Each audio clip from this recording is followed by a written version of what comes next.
біреудің иығына жапқан тон өзіңнің жүрегіңді жылытады. Бүгін тағы да бір қандасымызды қуантқалы жолға шықтық.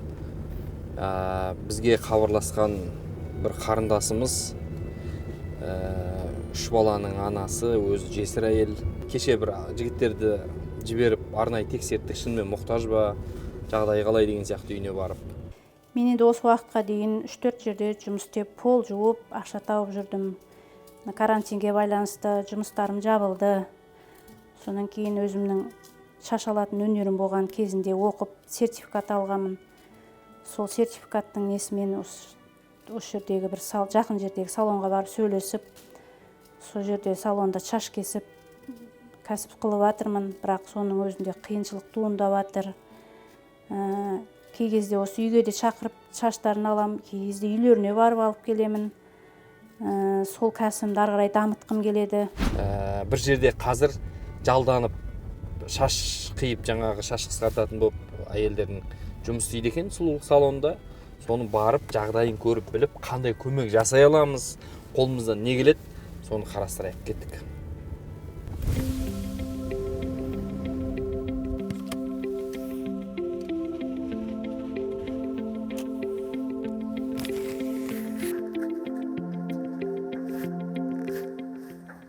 Сонымен достар, біз Гаухар ханымның жұмыс істейтін жеріне келдік. Диана деген шаштараз деп айтқан. Жабық тұр. Гаухар өзі негізі екі жерде жұмыс істейді екен. Тағы бір жерде пол жуады. Бізге негізі осында мынаның егесі, шаштараздың егесі қасында тұрады деген мынау. Сол кісінің үйі шығар. Есігін қағып көрейік. Ары қарата сөйлесейік, мән-жайын, мәселенің қалай көмектесе болады, соны қарастырайық. Кіре берейік. Ит жоқ па екен, тістеп алады.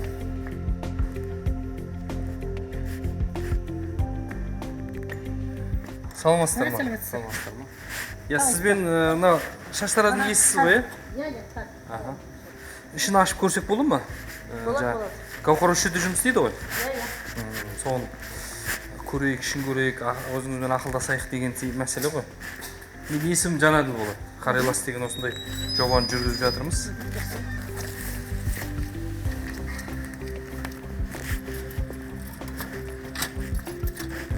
Гаухар екінші жұмысына кеткен ғой деймін, иә? Бисмилла. Есіміңіз? Гүлназ. Гүлназ, бәрекелді. Мен есімім Жанаділ. Жаңа айтып кеттім ғой. Осы Қарайлас деген жобаны жүргізіп жатырмыз. Бұның мақсаты елге әлгі азық-түлік берсе де басқа қыса да адамдар мұқтаж болып қалады ғой. Біздің мақсатымыз ары қарата осы әр адамға бір кәсіп ашып берсек деп. Гаухардың қолынан келетін іс екен. Шаш қию деген сияқты мәселе. Жалпы бұл қызға біз қандай көмек бере аламыз деген мәселемен келіп отырмыз. Гаухар өзі қандай кісі? Негізі жақсы қолынан іс келе ма? Келеді. Өзі осы шаштараздың маманы. Жақсы келеді қолынан. Оқыған ба? Оқыған, сертификаттары бар. Сізде қанша уақыт болып жұмыс істеп жатыр? Былтырдан бері 1 жылдан аса істеп жатыр осында. Мына жерде жалға бермейсіз ба сіз өзіңіз? Берем жалға. Жалға беретін болсаңыз, оны біз алмаймыз, оны басқа біреу алған шығар. Гаухардың ақыры істеп жатқан жері болса. Гаухарға осы жерді алып берсек. Бірақ оны Гаухарға айтпай қоя тұрайық. Сосын бізге мына нәрсені айтсаңыз, мына жерге қандай нәрсе керек тағы да толықтырайық, ары қарата дамыту керек болса. Сосын жаңағы жалға беретін ақысы қанша болады, оны келсейік, саудаласайық деген сияқты бұл мәселе. Қазақ саудаласатын халық қой. Дұрыс айтасыз. Енді мына жерге бас жуатын жаңағы раковинасымен су ысытатын бойлер керек болып тұр. Қалған мына заттарды енді сатып алсаңыздар болады. Бұны жалға бермейсіз, бұны сатасыз, бұның заттарды? Бәрі сіздікі ғой мұның бәрі? Осының бәрі, 200 мыңның заты, енді менің тарапымнан да не болып, 100 мыңға осының бәрін алуға болады. Көмек болсын деп жатсыз, бәрекелді, тамаша. 100 мыңға, 100 мыңға алсаңыздар, Гаухарға. Ал енді анау тұрған бойлер жұмыс істемей ма? ол кішкентай болып тұр. Кішкентай болып тұр. Су жетіспейді кішкене. Бір адамнан кейін екінші адам қалады. Сол үлкен бойлер ғана жетіспейді, енді қалғанның бәрі пока бар. Осы төңіректің барлығы осы жерден алдырады шаштарын. 10 жылдай болды осындай шаштараздың орны болып тұрғанына. Басқа қыздар жалдап жұмыс істеп жүрді. Енді сіздер аламыз десеңіздер, мақұл алыңыз. ай сайын қанша болады мысалы арендасы? Бұрын енді 3 адамға 90 мың деп өткізіп отырғам. Енді қазір Гаухарға алам десеңіздер, менде скидкамен 50-ге берейін. Бәрекелді, тамаша. Бағасын кәдімгідей реттеп айтып жатсыз. 30 мыңға болмай ма деп сұрай береміз ғой енді біз. 30 мыңға бермейсіз бе деп сұрай береміз ғой. Алып төлеймін сол шығын. Иә, әрине. ипіңіз бар деген сияқты мәселелер бар. Өзімнің ипім атында. Дұрыс екен. 3 адамға 90 мыңға беріп отырған, енді Гаухарға 50 мыңға берейін. Ары қарай өзі біледі ғой, дамытам десе, жұмыс істейін десе, 3 баласы бар. Бәрекелді. Жалғызбасты ана. Демек, бұл жерге жаңағы су ұстатын бойлеріміз, сосын мына жерге бас жуатынымыз керек.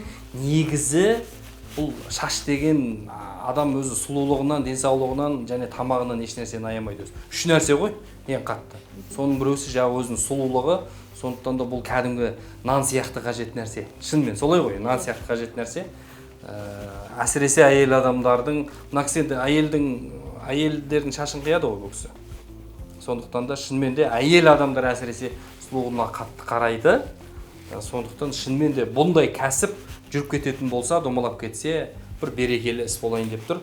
Онда Гүлназ ханым, біз негізі сол Гаухарға алуға келістік. Мына заттарын алып келейік, осын орнатайық, соны ары қарата Құдай қаласа ертең Гаухарға кәдімгі ресми түрде табыстайық. Бірақ сіз Гаухарға айтпаңыз оны, жарай ма? Рахмет. Садақа, бұл Алламен болған көркем сауда. Біз Алматы қаласы Байзат базарында жүрміз. Шаштараздың ішінде, шашты қиярының алдында басты жуатын мынандай құрылғылар керек болып тұр. Соны көруге келіп бағасын. Мынау бағасы қымбат. 130 мың, мынау 120 мың. Бағасы сәл қымбаттау екен. Ассалаумағалейкум. Алейкум. Қалайсыз ағайын, жақсы ма? Есіміңіз? Бақыт болады. Бақыт. Бізге анау кәдімгі шаштаразда басын жуатын құрылғы бар ғой, сол нәрсе керек еді. Бағалары сәл қымбаттау болып тұр. Одан арзандары жоқ па? Бар арзандары. Көрсетіңізші, қандай нелер бар, түрлері бар. Мойканың ең арзаны 100 мың теңге. Өзіміздің цехымыз бар, бір аптада жасап береміз. Бағалар сәл қымбаттау болып тұр. Қазір привозной Қытайдан әкелмейміз, бәрі өзіміз жасаймыз. Мына модель өзіміз жасаймыз. Мына модельдің бәрін өзіміз жасаймыз. Қаражатымыздың жағдайына байланысты біз енді қазір булыларында қарап көрейік, қолданғандарын. Себебі қазір мынау пандемия, карантин деп көп жерлер жабылды. Тіпті шаштараздарда жұмыс істемей қалды. Содан кейбір шаштараздар жабылды. Оның заттары жаппай сатылымға шықты. Бәлкім сол жақтан біздің бағамызға ыңғайлы келіп қалатын шығар. Оны да қарап көрейік. Сіздер бізден бірге болыңыздар. Сонымен мына OLX деген жарық жақсы болды бізге.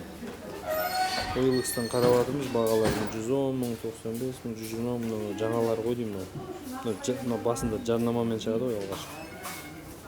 80 мың дейді міне. Хабарласып көрейік.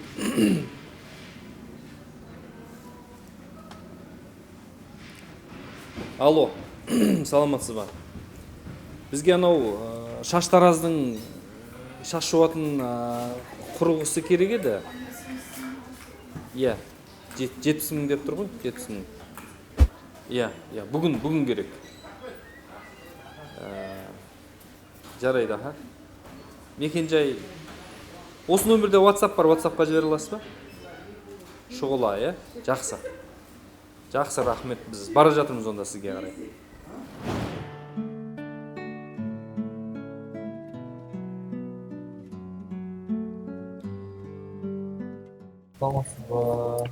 Осы жерде ғой, жаңа мен сізге хабарластым ғой. Осы ғой. Осы қолданбағасы ма деймін, не? Иә, бұл қолданған жоқ. Жоқ, жаңа айтып. Сол алып келдік, ертең жалғауын көріп алайын деген қалай жалғайтын. түндік жолында кәдімгі әшейін істейтін отыра береді. Сол, машинканың өзі состояниесі идеально. Жақсы. Жаңадан алып келдік, сол күйі тұр. Жақсы, әдемі екен. Бағасын келістік, онда Бағасын сол келісілген бағамен. болды, онда аламыз. Все, хорошо. Аламыз, аға. Сол, мына жерді көрсеңіз болады. Мыналарды да сатып жатсыз ғой, иә? Иә. Мына нәрселеріңізші. Оны енді сатпай ақ қойын енді бір. Көмек болсын кішкентай. Былай ақ бере салайын енді. Сыйлық па? Иә. Ой, керемет болды мынау. Енді қайырымдылыққа мынау шынымен қайырымдылықтың үстіне қайырымдылық болып жатыр ғой, бәрекелді. Мынау не, мынау алжапқыш па? Аха. Алдына тағып алады. Мынау ілгіш. Бәрекелді. Бұның өзі ақша ғой. Мына қазақтың қазақшылығы, қамқорлығы осы жерде білінеді ғой. Рахмет мына қарындасымызға, көп рахмет. Сіздерге рахмет.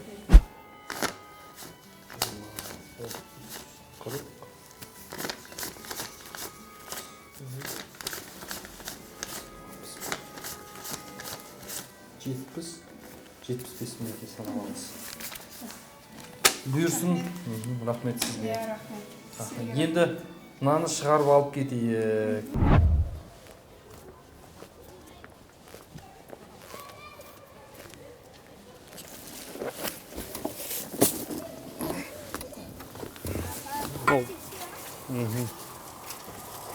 Бір бұрышқа қарай үсті қоясың, бұл. Адам отыра береді ғана жерге.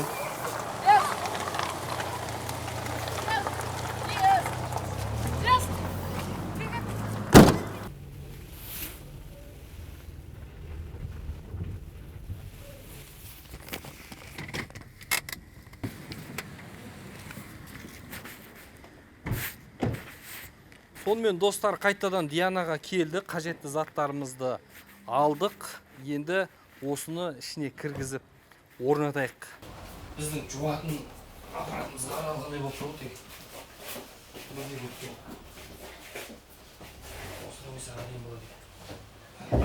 Гүлназ ханым, мына жердің біз ойладық, ақылдасып жігіттермен 2 айлық ғимараттың арендасын төлеп тастайық деп шештік. 2 айға 50 мыңнан 100 мың болады екен. 100 мың арендаңызға. Бір санап алшы. Сосын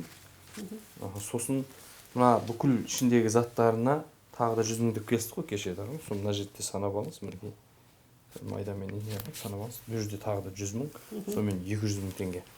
2 ай Гаухарды мазаламайсыз, Құдай қаласа, Алла жазса. Біз қазір немізді, бойлерімізді бәрін орнатып, осының бәрін реттеп, бүгін Алла жазса, Гаухарды білдірмей шақырып, сүйіншілейміз. Рахмет.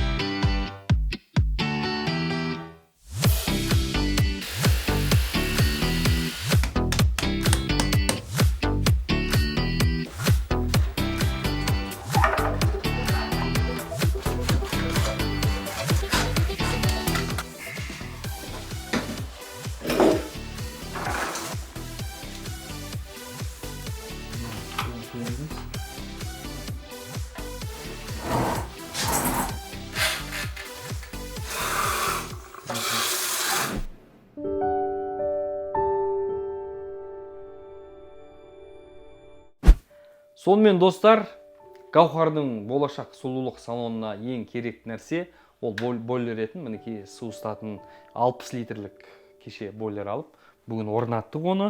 Мынау шаш жуатын, бас жуатын аппаратта да орнаттық. Мінекей суын бәрі ағып тұр, жаңа тексердік. Енді Гаухарды күтіп отырмыз. Енді мына салонның иесін Гаухар осы жерге шақыртып жатырмыз, Гүлназға айтып, Гүлназ ханымға айтып, Гаухарға қазір тосын сый жасап табыстаймыз. Енді мына жерде мен мынандай бір керемет нәрсе бар. Мынау деген антиквариат қой. Қараңыздаршы, мынау антиквариат. Мынау сти деген, мына колонкасында болып қойған, қарасаңшы. Мынаның ішіне кассетасы да барсаңшы, кәдімгі баяғыда өзіміз Совет одағының кезінде мынаның ішіндегі лентасы айналып кетіп, мынаны ручкамен бүйтіп, аяғына дейін айналдырып отыратын кәдімгі магнитофон ескі.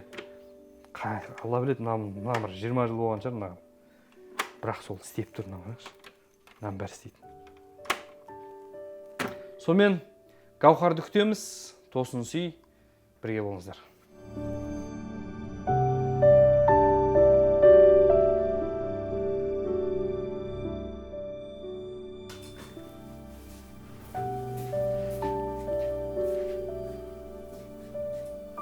Ананың суының бәрі тексердік. Қалай екенін бәрін көріп тұрмыз. Саламатсыз ба? Төрлетіңіз, келіңіз. Гаухар ханым, мен есім Жанаділ. Сіз бізге хабарласқансыз негізі. Шешіне беріңіз, көптің шешіне беріңіз.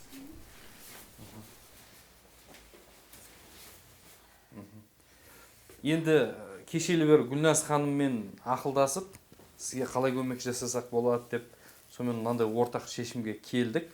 Мына салонның кем-кетіктерін толықтырып, жаңа сұлулық салонның мына бойлерді қойдық. 50 литрлік, 60 литрлік бойлер қойдық. Сосын шаш жуатын мынандай аппаратымызды орнатып, дайым мына жерде жуа берсеңіз болады кәдімгідей. Сондықтан одан кейін мына жерде түгел өзіңізге жалға алып беретін болып, мына салон енді сіздікі. Солай деп шештік. Алланың қалауымен бұл салон енді сіздікі. Гүлназ ханыммен келісіп, 2 ай арендасын төледік, және мына бүкіл заттарды сізге сатып алып бердік ақысына. Құтты болсын. Құтты болсын. Шашу шашып жіберіңіз. Шашусыз болмайды ғой енді. Өзіне шашып берсекші дейді. Бізге қарай лақтырсаңшы.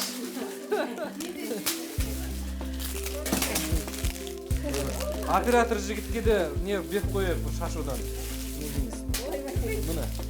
Міне кеңіз. Рахмет. Міне кеңіз. Мына кілт енді сіздікі. Рахмет. Енді тек қана Құдай қаласа 2 ай Гүлназ ханым Құдай қаласа 2 айға дейін ешқандай аренда төлемейсіз.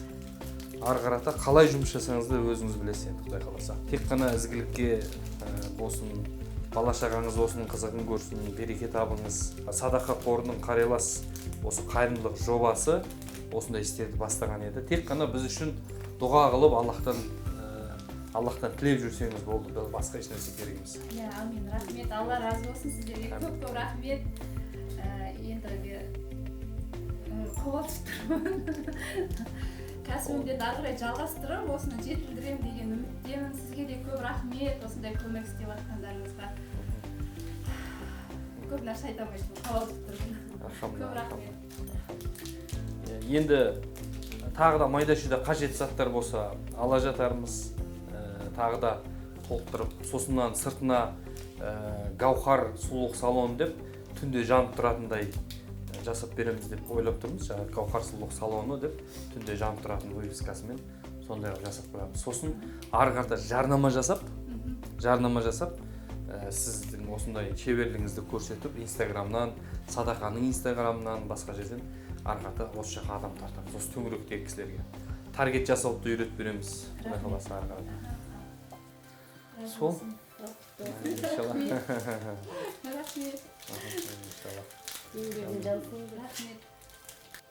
Гаухар ханымның жүрегіне қуаныш сыйлау, бөпелеріне осындай бір берекенің көзін ашып беру сіздердің еңбектеріңіздің нәтижесі деп ойлаймын. Алла тағаладан дұға қылып, келесі қандасымызға көмек беруге аттандық.